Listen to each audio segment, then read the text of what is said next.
Oh, what's up, everybody? Something popped up on my screen. What's happening? Welcome to Get Book Solid Live Tuesday. David Meltzer's in the house. What's going on, David Meltzer? I am in Las Vegas filming the second half of season number 8 of Office Hours. We'll be at the Wynn all day. Come and join us.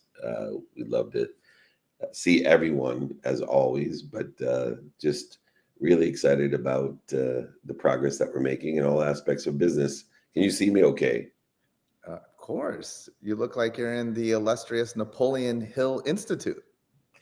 Yes, that's to hide the bathroom at my hotel room behind me because we couldn't find a really elegant place to film this morning. Well, we were super excited to see you last week. We were at Sherman College of Chiropractic, where you were awarded your honorary Doctor of Chiropractic Humanities degree. I hope they're going to send it out to you. I know you couldn't carry it on the plane, so I hope you received that. Tell us a little bit about that honor and what that's meant to you. Well, first of all, it meant a lot for the people that nominated me and gave me that honor. People like you and Lacey and Jack Borla and the unbelievable board, Karen and Lisa, that recognize or to acknowledge the communications that I have in chiropractic humanities. It's for me a philosophy which BJ Palmer and Napoleon Hill himself have tried to amplify to empower people about stop interfering with who you are. And for me, the idea that we are already at ease and we need to align with that ease has been a major part of my philosophy that I've helped to empower other people. It's one of the great honors. I joke around, but I do mean it that, I have a Juris Doctor. I'm a lawyer. I have an honorary doctorate. And my mom, thanks to you especially, always dreamed and always said, you're either a doctor, a lawyer, or a failure. And one of the last things I told my mom before she passed was, Mom, I did it. I'm a doctor, I'm a lawyer, and I'm a failure. And that meant a lot to me, as you can tell. And you mean a lot to me. So I just encourage everyone to lean in and appreciate places like Sherman College, support them, because today we need more people with this philosophy, healing people, showing them how to be at ease and identifying the dis-ease. Yeah, I want to first of all acknowledge that yes, your acceptance speech did make me cry. And you were quite proud of that. It was very touching and very honoring. it was quite the acceptance. Also, I want to encourage people to reach out and support Sherman College of Chiropractic. Listen, when it comes to living a life free of interference, you have your physical body, which needs to live free of interference. And then you have your mental body, your spiritual body that needs to live free of interference. When we are clear from that interference, which means that we are in alignment, then we are in that state of flow and we are receiving what has been divinely appointed for us. One of the things I thought that would be interesting to talk about, I mean, you went from Spartanburg, South Carolina, took a couple days to recharge and rest and put yourself back into recovery mode, but then right back on it, out to Phoenix. Now you're in Las Vegas. And people always talk about how your energy is always so high, which means that you are able to maintain your physical well-being, your mental well-being, and your emotional well-being, while a lot of people easily fall into a state of overwhelm. And I was wondering that if you could talk to us a little bit about your stop, drop, and roll, how you come back to center. Specifically, Dave, I was thinking about a teaching that I haven't heard in a while from you about how we can identify some of these things, maybe a trauma in our life, elevate it and cover it up with our purest white light, love, energy, and help us to eliminate those things in our lives. Yeah, it's one of the first concepts that's in Connected to Goodness. And I don't always say this on this show, but anybody that would like this, it's called Cancel, Clear, and Connect. And it's a mechanism to help us identify the clues and the patterns of the interference and then make a different choice in a divine direction of ease. You mentioned, for example, that, I went to Charleston after Sherman College to spend a weekend with my wife. The way that I see it's a little different than some extra recovery. I ran at the same energy level and I had the same recovery as I had progressed through the last 18 years. And I just interfere with my energy left. The activities may have been weighted differently. I weighted the time, I walked over 10 miles a day. I normally don't do that. So I had extra time on my fitness. I spend extra time, believe it or not, making phone calls that I normally don't make. I spend extra time with my wife, just her and I touring, the plantations and the water and, all types of things on a carriage tour. But it was the same energy as it was at Sherman College. It was the same at the Aspire tour last night. And it'll be the same filming 72 interviews in the next 2 days. It's just the same to me. It's because of this Cancel, Clear, Connect. And what it does is it says anytime that I think, do, say, believe, or fear in a bad direction, the direction I don't want to go on to, instead of resisting this negativity or leaning into it, just cancel it at a conscious level. And if that thought, because of subconscious thoughts, reoccurs despite me canceling it by saying cancel out loud or in my head, I then try to clear my mind of that issue. So it may be a childhood trauma. It may be something you're worried about. It may be a difficulty that you're having in a relationship, an addiction, whatever it is. It could be, look, I'm going to miss my plane. And I had that thought actually. And I had the thought, I'm going to miss my plane. I say cancel. And then there's thoughts that keep reoccurring. And when they do, we clear. But what you're mentioning with the light is an energy shift. And it's one, I think, that has a chiropractic philosophy behind it. And what I do are for the things that are part of my code, they're part of my unconscious competency. What I like to do is I like to picture, for example, you have an issue with a person and you can't get it out of your mind. So, for me, when I am not getting along with my wife, it overwhelms me. It overwhelms me. Everything turns to shit. I can't get it out of my mind. I want to resolve it. And so what I can do, if my energy needs to shift, my logic, it says, yeah, let it go. My subconscious, but it's deep into whatever fear I have in my unconscious competency. So I'll picture the issue that I'm having with my wife and I'll find a light in it. I'll find love in it. I'll find, when my eyes close, picture her and I cover that issue with light. Then in the other mind's eye, I picture what I love the most, and that automatically comes up full of light. And so it could be times, great times with my wife and family. It could be a childhood experience of scoring a touchdown. It doesn't matter. Something that holds the highest frequency. And in my mind's eye, I take what is bothering the most and what I love the most and creating a big ball of light in front of me. And then I take that ball of light and hold it over my head until I actually feel my energy shift. And I do this once, twice, 3 times a day. And eventually my energy will shift.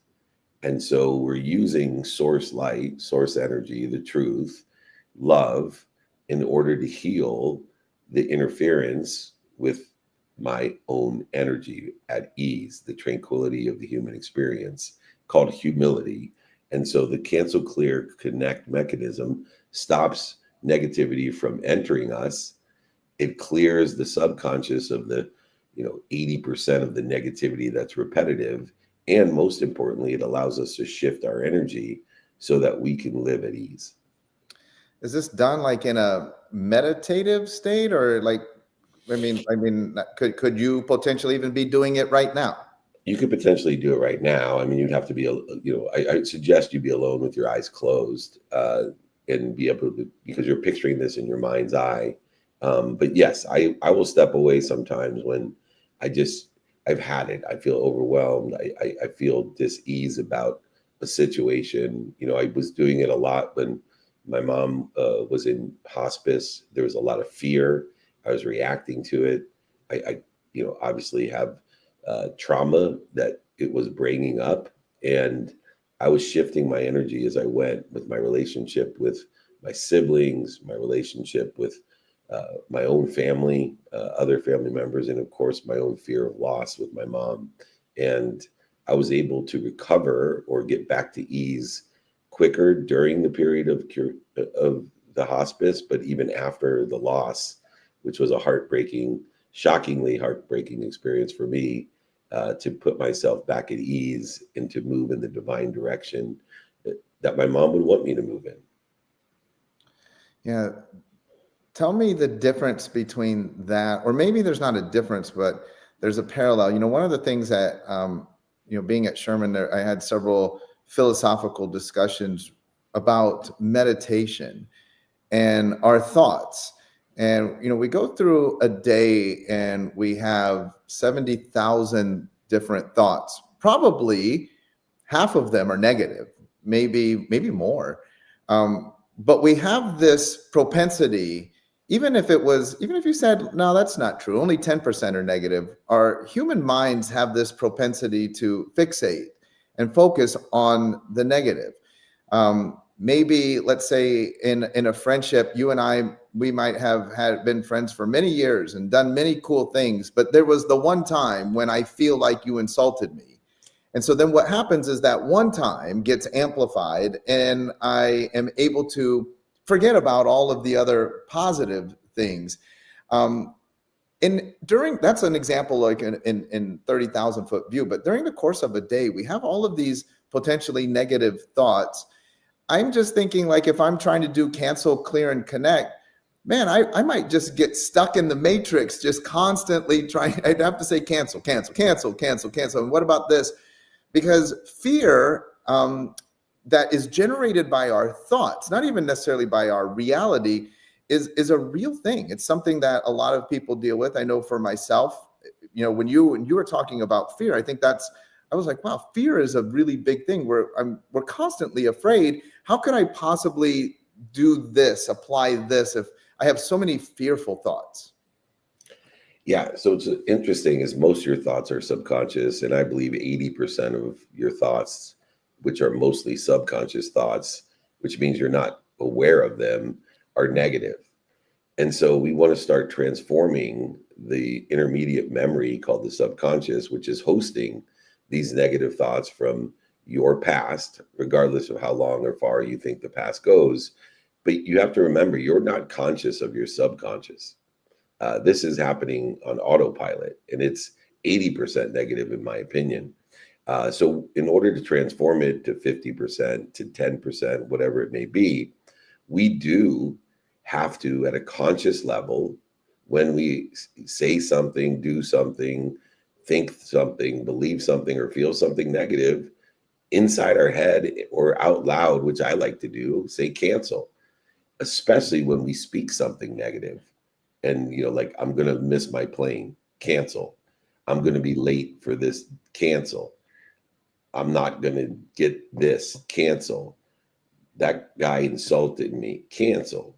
And I like the relationship one because, it's interesting as you become more public or more known, despite what, you think it's, maybe 100,000 people or 1,000,000 people. Never before was that an issue unless you were on TV or in a movie, or an entertainer. Now many people are known by 1,000,000 people. Many. That's a lot of people. And you are human. And so their perception of you may be different than who you really are.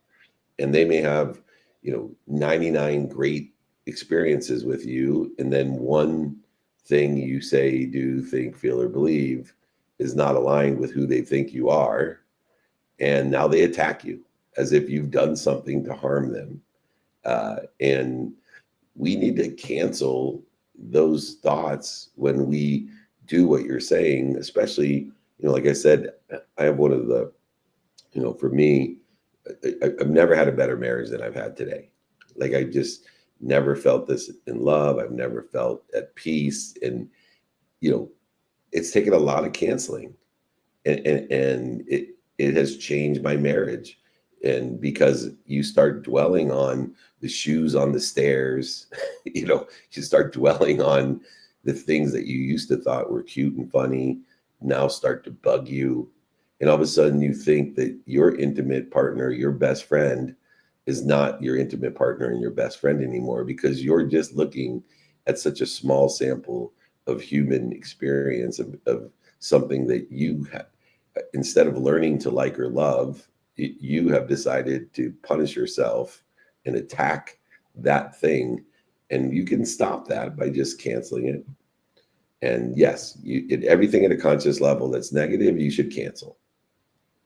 That's an interesting that you just slid that in there. You've decided to punish yourself. I think oftentimes we feel like, well, we're punishing the other person. Like, listen, Dave doesn't get it, so I'm going to cut myself off from him. I'm not going to show up at his thing. I'm not going to buy his program. I'm not going to, because he needs to learn a lesson. But it's interesting you said that we're actually punishing ourselves by even, I guess I would say, by even entering into this negative realm. One area that I used to struggle a lot with was the online hate. And one of the things, honestly, that helped me was this video that you made about selling the cars. And there you had said, like, how you were, arbitraging these cars. And then all these people went crazy in the comments, like, that's illegal or whatever it is that they were saying. And then when I had a realization because of our friendship was that, like, it really didn't, I mean, I'm sure it phases you because we're a human and nobody likes for people to say anything, but I didn't notice that it outwardly changed your trajectory, your direction. This past weekend, I finished out my 8th year on the Sherman Board of Trustees. And then after 8 years, I've been there for 8 years. 2 of those years, I was the chairman of the board. Yesterday, a post was made that said, oh, so I saw that the chair of the board of Sherman was forced to resign and step down because he didn't uphold the values of Sherman. And then all of these people started chiming in. One person said, I guess Shawn has made enough money off of the Sherman, basically taking advantage of Sherman students. Well, board members, we don't get paid. I don't make anything off of that. And what I was really proud of in the midst of turbulence and the storms that are going on in my life, at least in that one area, I was able to cancel, clear, and connect. Because I also realized that even just jumping in and engaging that truly is a punishment of ourselves. It doesn't edify me. It doesn't uplift me. And I got to say, I really learned that lesson from watching you and how you handle yourself in the face of negativity and adversity. But you know what? That's something that, is interesting too, the million people that might know us. That's something that more and more of us are having to deal with. It's not just a thing like, there's people that don't have even millions of followers that choose to share, I'm proud of my son, or hey, I got this promote. And then for whatever reason, there's all these people who feel obligated to come in with some sort of a negative charge. And I think there's 2 sides to this sort of discussion. One, why are there some people who dedicate their lives to just destroying? And then I love that other element of how do I resist the temptation to punish myself and realize that by engaging this, behavior, by engaging in conflict, it really doesn't hurt the other person. It really only hurts me. Yeah, what a great lesson. Understanding who your teacher is really important. Understanding who is protecting you is very important. And so the people who say things that are factually not true, the people who say things with a negative intention of diminishing your credibility or your brand are your teachers. They are your protectors. It's a very difficult, counterintuitive approach to life in this idea of punishing ourselves. But the truth is that when people say things to attack us, even if they're factually untrue, like in the case of you being chairman of the board and making money off of people and whatever people may say, or even if it is true, even if it's not true, or even if it is true, the interesting thing is that certain percentage of the people are going to believe them. And there's nothing you can do about it. A certain percentage of the people will not engage with you, will not buy your programs or get you to coach them or hire you to speak or invite you to their cool parties. And there's also a certain amount of people. Oh, and by the way, those people weren't going to come to your party anyway. They weren't going to buy from you anyway. Anyone that would believe that and not buy from you, invite you to something because of someone commenting like that, they were never coming anyway. So you lost nothing. But what you gained are the people who read that and say, what a effing idiot. I like Shawn Dill more. He's a great guy. He served 8 years in a truly philanthropic way. He gave hours and hours of his time. He spent his money to fly in. He spent his money on hotel rooms and food, and he donated money to Sherman College. He inspired other people to donate. He does all these things. And so if David Meltzer would read that, I would love Shawn more. He would have my defense. I would tell people, oh my God, people have no idea. And I would advocate for the value of Shawn Dill. And so in the respect of the people who attack us to our faces, behind our back, on email, on text, on social media, God bless them, because they are our teachers. They are our protectors, and they are helping us build the right community of people that are aligned with what and who we are, and they're protecting us from the people who, no matter what, we would never even want them in our community, but never join it nonetheless. And so this has taken me years, like you. I've wasted so much time. I see other people that engage, and I have to say something to them, like, why would you give this energy? Why would you take away the gift that you've been given? This unbelievable teacher and protector is there for you. Why would you diminish or elevate interfere with your energy? And this has saved me and helped protect and promote me in so many ways every single day. I see it happening. I think part of it, this program being called Get Book Solid, is that we desire to serve. And I think part of the concept that you're talking about is a realization that we cannot serve everyone. Especially when you work, like if you look at coaches or doctors or lawyers, accountants, hairstylists, with over 7 billion people on the planet, you couldn't serve them all anyways. So why not only serve the people that you were put on this planet to serve? And what you're talking about, David, is a universal filtering mechanism that allows us to, it's like mining for gold, allows us to shake that little grate and get all of the trash to fall through. And we're looking for those specks of gold, the people that we were meant to serve. And that those negative comments, the hatred, the conflict, those exist, as you said, as lessons to help us to filter as we're looking for the specks of light, the people that we were put on this planet to serve, that rise up, as you said, as a result of the filtering process, because they then are like, look, I'm still here. I don't believe that stuff. I want to work with you. I want to support you. I want to be a part of your community. And speaking of that, as we wrap up, I need to add, I know we're short on time, but I got to add this. This is something that helped me. People hated Gandhi, Jesus Christ, and John Lennon so much. They hated Jesus Christ, John Lennon, and Gandhi so much that they killed them. They killed them. So you're worried about some dumbass who says that, you know, made money off of kids at Sherman College? Who the F cares? Because even to me, three of my idols of kindness, generosity, honesty, not just me, but millions of people agree with me. People hated them so much, they killed them.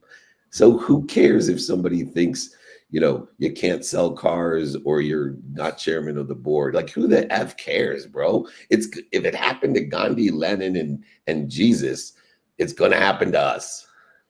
Yes, I love it. I love it. I am absolutely torn that I am not there with you. Life is a series of decisions, and I wish I had decided to be there. Can't take that back. No FOMO. I'll have always invited, my friend. Always invited. I understand. JOMO. I'll have JOMO. Tell people where I want people to stop by at the Win. Tell people where they can catch you next. Yeah, thank you. So please join me at the Win. We'll be in Los Angeles with Shawn at SoFi Stadium and a VIP dinner on May 14th. And then in New York City, May 15th. We got Chicago, Atlanta, Vancouver with Web Summit. Maybe Shawn can come join us there. That's a new one added in. It'd be great to have him on tour with us. I think we'll be in Minnesota, Chicago, and that's, you know, not even to the end of the month. So we're on the great pace of over 200 cities, doing meetups, holding courts, free Friday trainings, free Wednesday trainings with Napoleon Hill Institute. But most importantly, and at the very end of the month, of course, we're doing the Nashville Fire Walk with Bucky O'Neill. But I want everybody to focus in on seeing me and Shawn, SoFi Stadium, and the VIP dinner afterwards in Los Angeles, May 14th. I love you, my brother. Please send my love to Lacey, and we'll be back next Tuesday. Let's do it. All right, folks, tune in next Tuesday. Get booked solid.